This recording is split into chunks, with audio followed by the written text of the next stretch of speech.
오늘도 새날을 허락하신 하나님께 감사드리며 이 가정 예배에 함께 참여하신 우리 모든 성도님들 주님의 이름으로 축복합니다. 이 시간 다 함께 찬송가 420장 함께 찬송하시면서 1월 15일 가정 예배를 하나님께 드리도록 하겠습니다.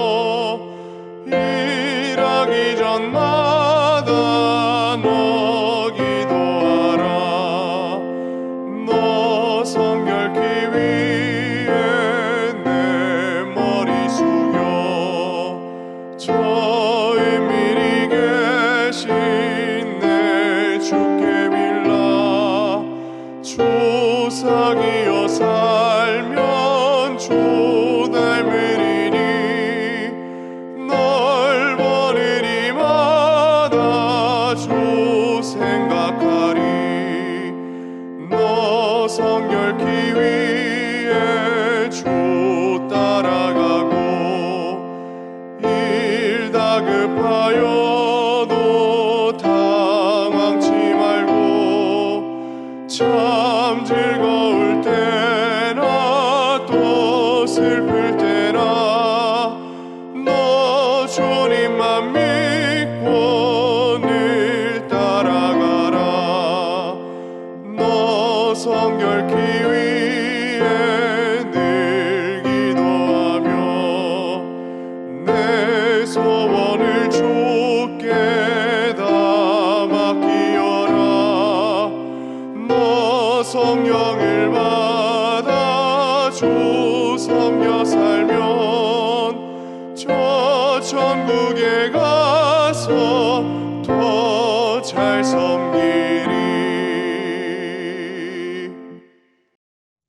이 시간 오늘 하나님께서 저에게 주신 말씀은 구약성경 창세기 42장 21절의 말씀입니다.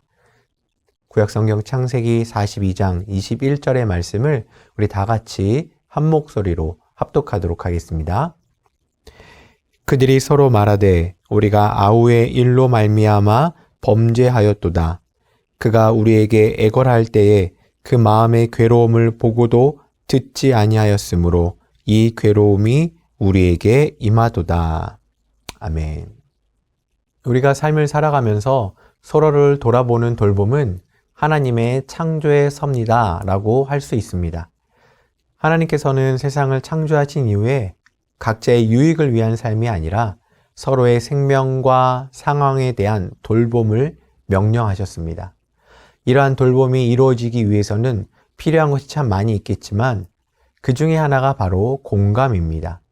공감은 나 아닌 다른 사람 또는 생명의 감정과 상황과 상태를 이해하고 그 감정의 상황을 비슷하게 경험하는 것을 의미합니다.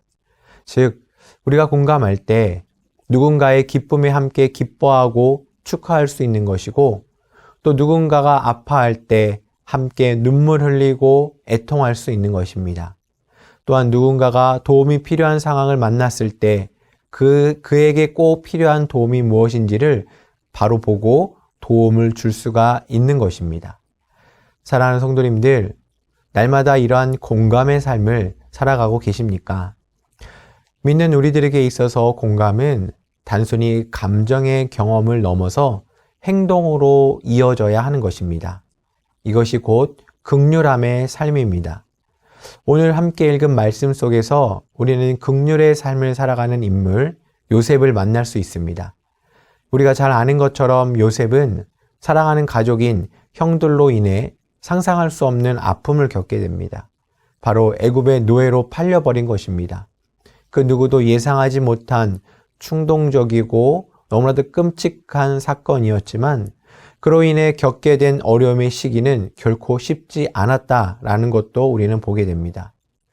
그러나 누구보다 하나님만을 신뢰하였던 요셉은 하나님의 은혜로 애굽의 총리가 되었고 하나님께서 주신 지혜로 총리가 된 이후에 기근 속에서도 큰 어려움 없이 지내게 됩니다. 그러나 요셉의 형들의 모습은 어떻습니까? 요셉과는 많이 다른 상황을 만나게 됩니다. 자신들이 팔아버린 요셉이 애굽의 총리가 된 사실을 모른 채 그들은 기근 속에서 살아남고자 또 먹을 것을 구하기 위해서 애굽으로 가게 됩니다. 오히려 그들을 알아본, 형들을 알아본 것은 바로 요셉이었습니다. 요셉은 형들을 대면하면서 아마 여러 감정들이 교차했을 것입니다. 지나온 아픔이 때로는 서러움으로 시작될 수도 있을 것이고 그 서러움으로 시작해서 분노로 발전할 수도 있었겠지만 요셉은 형들에게 책임을 묻거나 과거의 일로 인해 따지고 들지도 않았습니다. 오히려 아버지와 동생 베냐민의 안부를 물었고 형들에게 그 막내를 데려올 것을 제안하면서 약간의 곤란한 상황도 벌어진 것을 우리는 보게 됩니다. 그럴 때 형들은 오늘 함께 읽은 창세기 42장 21절의 본문에 있는 것처럼 과거의 아우의 일을 회상하게 됩니다. 그 아우의 일이라는 것은 그것이 어떤 것인지 구체적인 언급을 하지 않아도 그들 안에서 모두가 알고 있는 숨기고 싶은 어두운 과거의 일입니다. 숨기고 싶고 기억하고 싶지 않고 잊혀진 줄 알았던 부끄러웠던 과거, 그 부끄러웠던 과거에 자신들의 범죄 앞에서 간청하는 동생을 외면하였던 자신들의 모습을 후회하고 아파합니다. 동생의 마음에 괴로움을 보고도 듣지 아니하였던 또 그 괴로움을 구하기 위해서 행하지 아니하였던 즉 긍휼함을 잃어버리고 인간의 욕심에 사로잡혔던 자신들의 모습을 기억하며 지금 자신들은 오히려 긍휼함을 구하고 있는 것을 우리는 보게 됩니다. 긍휼은 다른 누군가의 아픔과 슬픔 그리고 그 마음을 공감하면서 당면한 어려움을 해결하도록 구체적인 행동까지 그 도움을 주는 것을 의미합니다. 그러나 요셉은 같은 상황에서 형들의 괴로움과 두려움 그리고 미안함의 마음을 같이 하고 있는 것을 봅니다. 지나온 시간들에 대한 복수가 아닌 그 일로 인해 한평생 괴로워하는 형들, 지금 이 순간 두려워하고 있는 형들, 그 형제들에 대한 긍휼함으로 그들을 용서하고 품고 있는 것을 봅니다. 그리고 그 모든 것을 행하시고 역사하시는 우리 하나님만을 고백하는 요셉의 모습을 우리는 보게 됩니다. 사랑하는 성도 여러분, 요셉과 같이 긍휼함의 삶이 우리들의 삶이 되길 간절히 소망합니다. 어쩌면 내 안에 드러내고 싶지 않은 아우의 일과 같은 일이 있을 것입니다.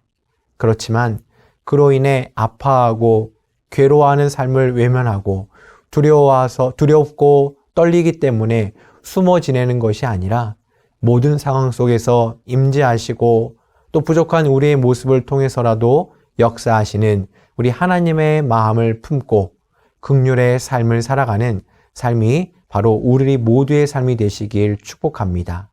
그로 인해서 우리의 가정에서도 우리의 일터에서도 우리 학교에서도 우리 교회 안에서도 내가 속해 있고 내가 함께 관련되어 있는 모든 그 공동체 안에 긍휼함의 역사가 풍성하게 임함으로 인해서 오늘 하루 또 내일 하루 날마다 주님의 은혜와 은총이 가득 넘치는 복되고 귀한 삶의 자리가 되시길 주님의 이름으로 간절히 소망하고 축복합니다. 우리 함께 기도하겠습니다. 생명을 주관하시는 하나님, 오늘도 저희들에게 새날을 허락하여 주시고 특별히 주의 말씀 앞에 가정예배로 모이게 하여 주시니 감사드립니다.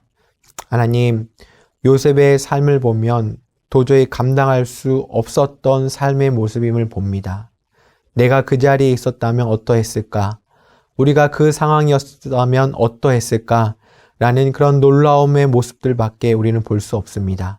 그러나 모든 것을 선하게 이끄시고 행하시는 우리 하나님의 역사하심을 끝까지 신뢰하며 요셉이 그러했던 것처럼 아픔 속에서도 긍휼함을 잃어버리지 않는 우리의 삶이 되게 하여 주시옵소서. 오히려 그러한 하나님의 마음을 잃어버렸던 형제들의 모습이 내 안에 있는 것은 아닌지 돌아보게 하여 주시옵시고, 그것을 발견할 때마다 주님 앞에 온전히 내려놓게 하셔서 하나님, 우리의 삶의 모습이 요셉을 닮아가는 삶이 될 수 있도록 주님 축복하여 주시옵소서. 가정에서 부모로 자녀로 우리를 세워주셨습니다. 하나님, 가정 구성원의 일원으로서 맡겨진 삶을 잘 감당하는 우리 모두가 되게 하여 주시고, 이 가정에서 뿐만 아니라 가정 밖에 있는 학교 공동체, 일터, 또 교회, 어디에 속해 있든지 간에 하나님의 사람으로 긍휼한 마음을 품고 긍휼한 삶을 살아가는 우리 모두가 되게 하여 주시옵소서. 그래야 이렇게 힘들고 어려운 때를 살아가고 있다라고 하지만 우리 하나님 한 분으로 기뻐하고 만족하는 삶이 되게 하시고, 우리의 성령 충만함이, 우리의 기쁨이 우리 이웃들에게도 그대로 전달되어져서 하나님 증인된 삶을 살아가고 또 긍휼함이 더욱더 퍼져나가는 그 은혜의 보고가 될 수 있도록 주님 역사하여 주시옵소서. 오늘 하루도 주님께서 행하실 일들을 기대하며 이 모든 말씀 예수님의 이름으로 기도드립니다. 아멘.